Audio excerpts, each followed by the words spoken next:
Ini pemahaman yang salah. Kemudian hilm dari syaitan. Maksud dalam hilm adalah orang mimpi berhubungan biologis, ya. Orang mimpi berzina, orang mimpi mabuk-mabuk, ya. Orang mimpi mencuri, ya.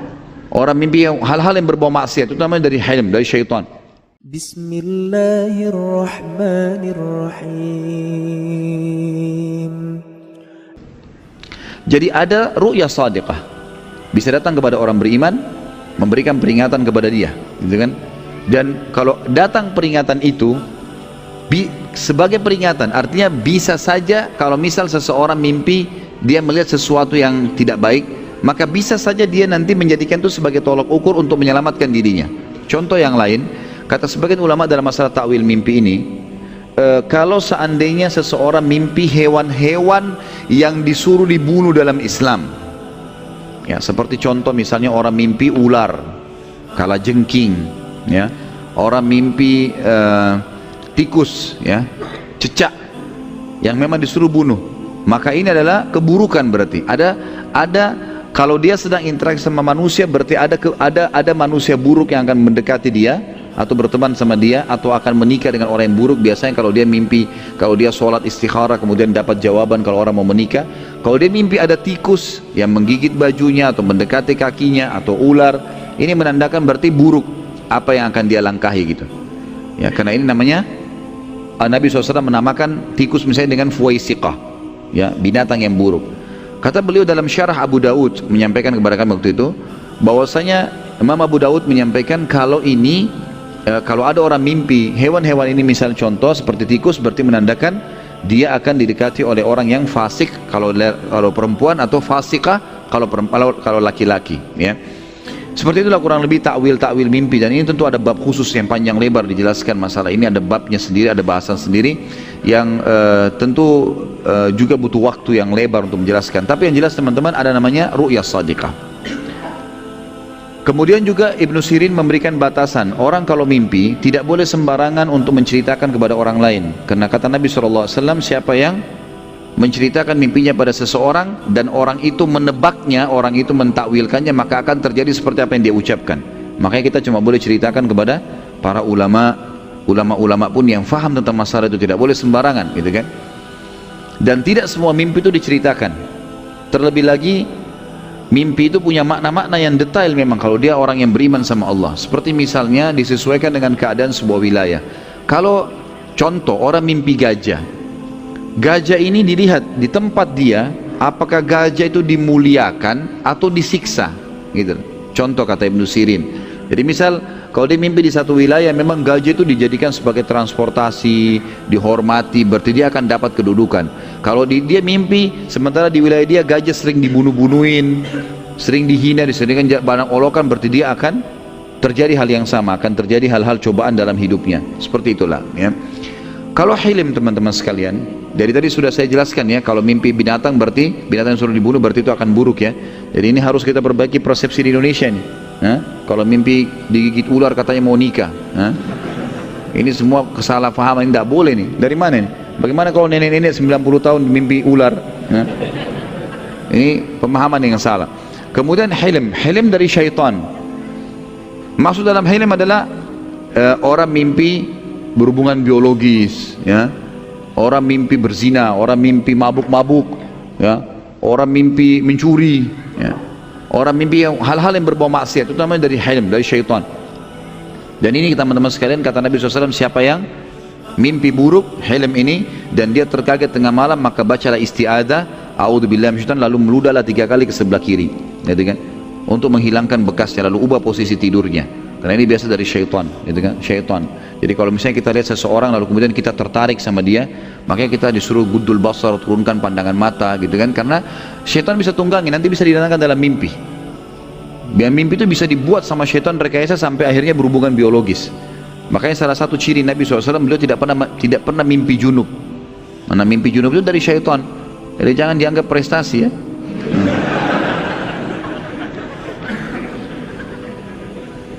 Jelas sampai sini, ya? Masih kuat gak duduk ini? Benar.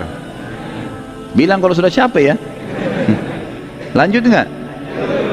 Baik. Kita sekarang masuk teman-teman sekalian ke proses penobatan kenabian. Jadi sudah selesai tadi penjelasan kita panjang lebar tentang fase-fase sebelum kenabian, di mana Nabi SAW punya banyak kelebihan dan di mana Allah Subhanahu Wa Taala mendidik beliau untuk itu. Ya. Baik, kita masuk sekarang prosesi penobatan kenabian. Setelah berjalannya masa khalwah ini, Nabi SAW suka khalwah. Di masa penobatan kenabian di bulan Ramadan, tepatnya 26 hari Nabi SAW tinggal di Gua Hira itu 26 hari. Jadi malam ke-27 nya, di malam harinya, di malam 27 Ramadan itu, Allah Subhanahu Wa Taala mendatangkan kepada Nabi SAW pada saat itu menjelang subuh, ya, sudah menjelang subuh, poster manusia tiba-tiba muncul.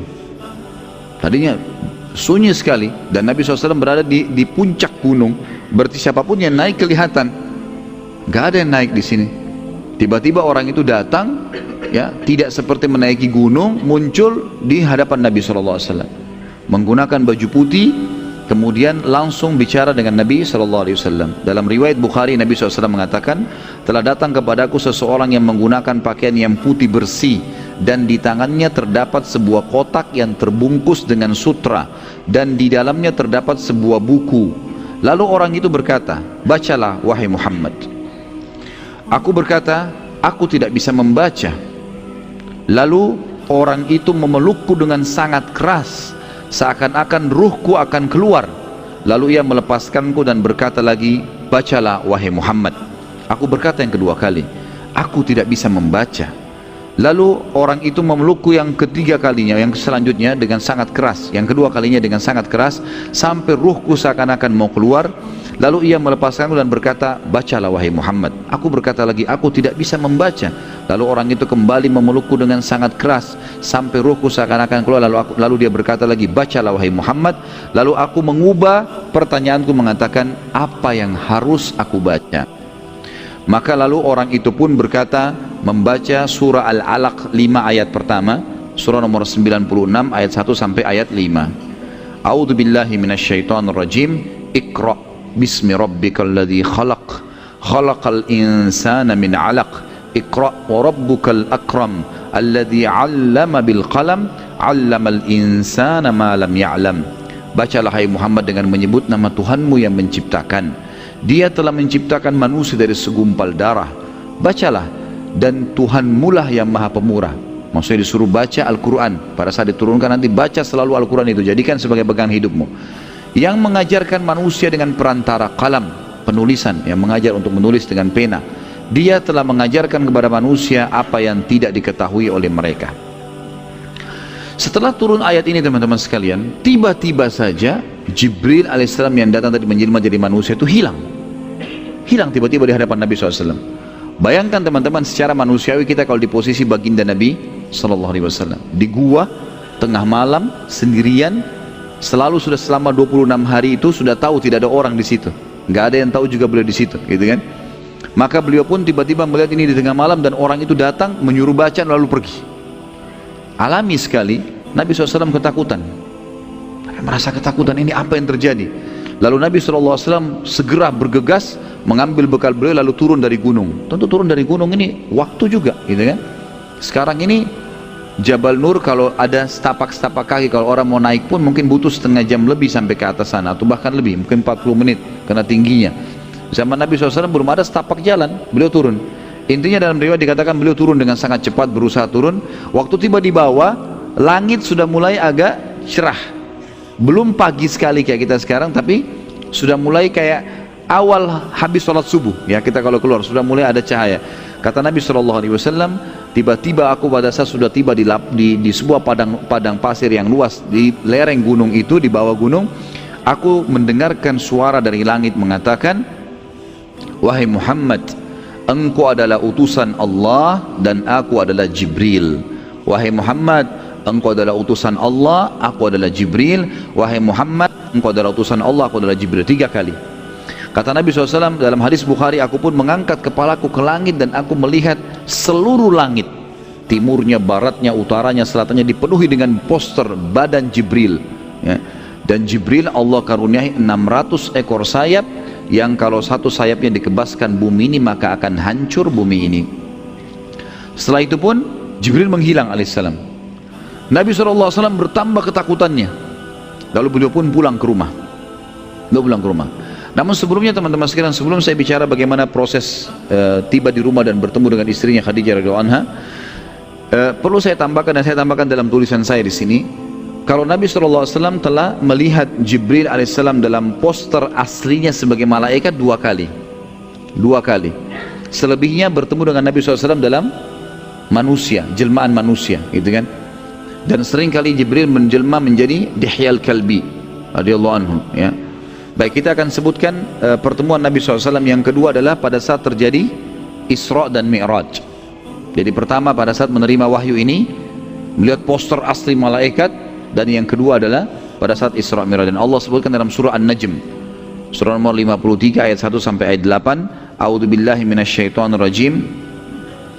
Wan najmi idza hawa ma dhalla sahibukum wa ma ghawa wa ma yantiqu 'anil hawa in huwa illa wahyun yuha 'allamahu syadidul quwa dzu mirratin fastawa wa huwa bil ufuqil a'la thumma dana fatadalla fakana qaba qausaini aw adna fa ila 'abdihi ma auha ma kadzabal fuadu ma ra'a afatumarunahu ala ma yara walaqad ra'ahu nazlatan ukhra 'inda sidratil muntaha indaha jannatul ma'wa idh yaghsha sidrata yaghsha ma zaghal basar wa ma tagha laqad ra'a min ayati rabbihil kubra. Demi bintang ketika terbenam, maksudnya Allah yang mengatakan bintang yang terbenam yang tidak kelihatan kalau pagi itu adalah aku yang melakukannya. Kawan kalian Muhammad tidak sesat dan tidak pula keliru, dan tiada yang diucapkan itu Al-Quran menurut kemauan hawa nafsunya. Ucapan yang diucapkan adalah wahyu yang diwahyukan kepadanya, yang diajarkan kepadanya oleh Jibril yang sangat kuat, yang mempunyai akal yang cerdas. Dan Jibril itu menampakkan dirinya dengan rupa aslinya kepada Muhammad, sedang ia berada di ufuk yang tinggi tadi di langit itu. Kemudian dia mendekat, lalu bertambah dekat dengan wajah Nabi SAW. Maka jadilah dia dengan Muhammad hanya sejarak dua ujung busur panah atau lebih dekat lagi. Jadi busur panah biasanya anggaplah lebarnya 2 meter misalnya. Dua anak busur panah, jadi cuma 4 meter antara Nabi SAW dengan Jibril. Ya, Jibril tadi sangat besar di langit. Tiba-tiba Jibril makin mendekat dengan wajah Nabi SAW. Itu luar biasa, ya. Mandangan yang memang membuat kaget gitu. Kata Allah SWT di sini, maka jadilah dia dekat pada Muhammad sejarak 2 ujung busur panah atau lebih dekat lagi. Lalu dia menyampaikan kepada Muhammad apa yang telah Allah wahyukan. Hatinya tidak mendustakan apa yang dilihatnya. Muhammad SAW betul melihat itu. Maka apakah kaum musyrik Mekah hendak membantahnya tentang apa yang dilihatnya? Dan sungguhnya Muhammad telah melihat Jibril itu dalam rupanya yang asli yang kedua kali pada tempat yang lain, yaitu di Sidratul Muntaha, ya, di pembatas antara langit dengan di atas langit ada arsy Allah, ada lautan, dan juga Allah yang maha tinggi dan maha pemurah. Ada Sidratul Muntaha namanya. Di dekatnya ada surga yang tinggal, ada surga tempat tinggal. Ini dalil jelas mengatakan surga sudah ada dan surga ada di atas langit. Yang dikatakan Muhammad melihat Jibril ketika Sidratul Muntaha diliputi oleh sesuatu yang meliputinya.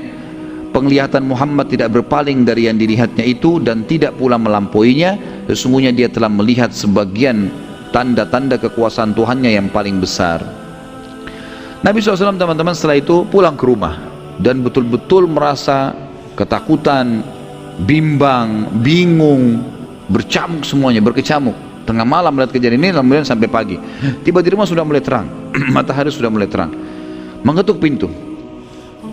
Khadijah radhiyallahu anha begitu membuka pintu melihat suaminya ketakutan, gemetar. Dan ini saya pernah jelaskan dalam masalah rumah tangga teman-teman sekalian. Ada beberapa materi di YouTube masalah rumah tangga, manajemen rumah tangga Islami, bagaimana adab seorang istri pada suaminya.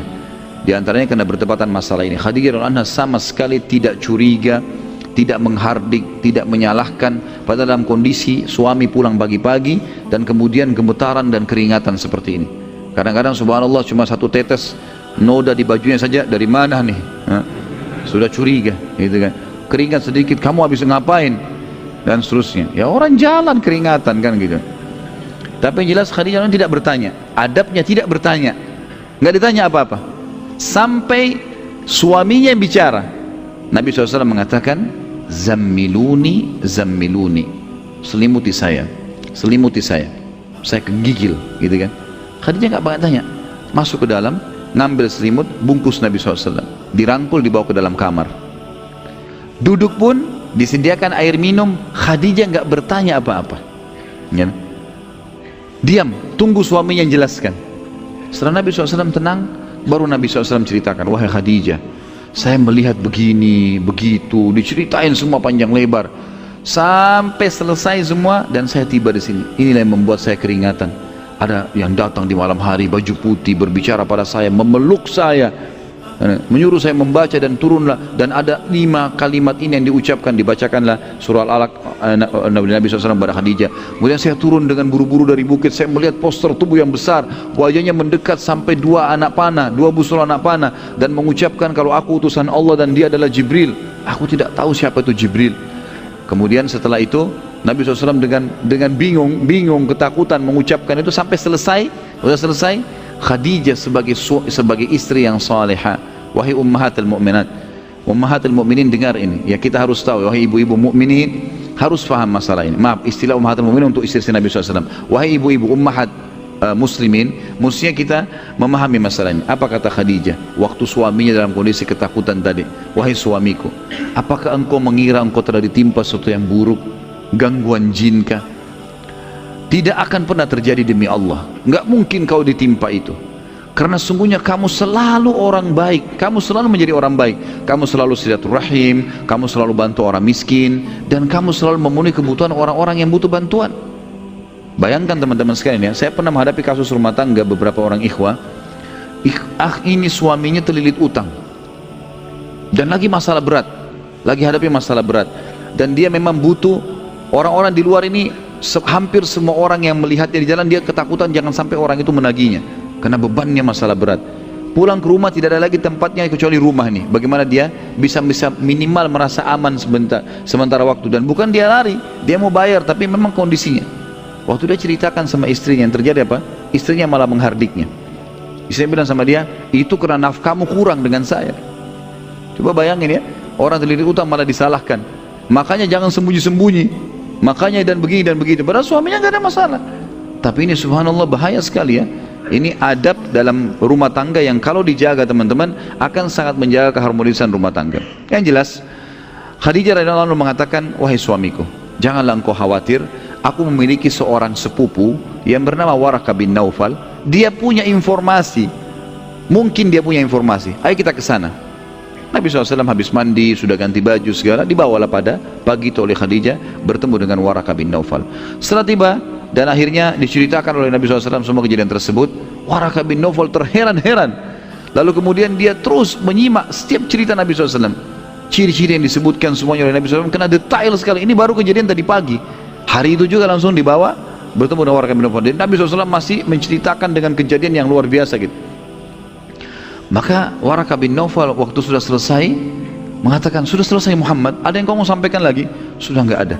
Kata Waraqah bin Naufal, Allahu Akbar, yang datang kepada kamu adalah Namusul Akbar. Namusul Akbar ini teman-teman sekalian adalah istilah makhluk yang bersayap. Ini disebutkan masyhur di kalangan para Bani Israel, orang-orang ahli kitab Yahudi Nasrani. Dalam kitab ini, dalam Taurat ini disebutkan dengan istilah Namusul Akbar, Jibril ini. Maka dia mengatakan, Allahu Akbar, telah datang kepada kamu Namusul Akbar yang telah bertemu dengan Musa alaihissalam ya. Saya berharap bila saya masih hidup saat engkau nanti resmi diutus oleh Allah, datang lagi wahyu dan kau sudah diperintahkan untuk berdakwah. Ini kan belum ada perintah berdakwah, baru informasi kau adalah utusan Allah, belum ada perintah. Nanti kita akan pelajari ada dakwah sembunyi-sembunyi, ada dakwah terang-terangan. Nanti kalau Allah sudah suruh baru disampaikan, gitu kan? Jadi belum di sini. Kalau saya masih hidup nanti di saat kau diutus kelak, maka pastilah aku akan menjadi penolongmu saat engkau diperangi dan dikeluarkan dari Mekah oleh kaummu. Nabi SAW heran, bertanya kepada Waraqah bin Naufal, apakah mereka akan mengeluarkanku? Padahal sekarang jelas-jelas Nabi dicintai oleh masyarakat Mekah. Mereka kasih julukan As-Sadiqul Amin. Mereka titipkan amanah-amanah hartanya. Mereka menghormati Nabi. Maka mereka menubatkan Nabi SAW penggantinya siapa? Abu Umayyah bin Mughirah tadi kan, orang yang sangat bijaksana. Maka kata Waraqah bin Naufal, sesungguhnya ketahuilah hai Muhammad, tidak ada orang demi Allah yang diutus seperti kamu kecuali akan diperangi oleh kaumnya yang ingkar dan pasti dikeluarkan dari kotanya. Baik, setelah kejadian itu teman-teman sekalian, Nabi SAW pun balik ke rumahnya, menenangkan dirinya, dan wahyu terputus selama 6 bulan. Gak ada datang turun wahyu 6 bulan. Dan pendapat yang paling kuat adalah Waraqah bin Naufal meninggal di fase 6 bulan itu. Nah, Waraqah bin Naufal sudah sangat tua pada saat itu, gitu kan? Dan Nabi SAW waktu itu sudah memiliki 6 orang anak, gitu kan? Nabi SAW dinobatkan menjadi Nabi umur 40 tahun. Nabi menikah umur 25 tahun, berarti sudah lewat berapa tahun? 15 tahun, gitu kan? Dari masa pernikahan beliau sallallahu alaihi wasallam baru beliau dinobatkan jadi ini. Waraqah bin Naufal ini lebih tua lagi dari Khadijah. Khadijah saja waktu itu kalau umur 40 tahun tambah 15 berarti sudah 55 tahun. Waraqah bin Naufal lebih tua daripada Khadijah 10 sampai 15 tahun, lebih tua lagi. Maka di fase 6 bulan itu Waraqah bin Naufal meninggal dunia, dan kata Nabi SAW, saya diperlihatkan oleh Allah Waraqah bin Naufal masuk surga. Karena dia sudah mengikrarkan, kalau nanti saya masih hidup hai Muhammad, saya orang pertama beriman, dan saya akan membelamu pada saat kau diperangi oleh kaummu dan dikeluarkan dari negerimu. Gara-gara niat dan ikrar itu Allah masukkan dia ke dalam surga.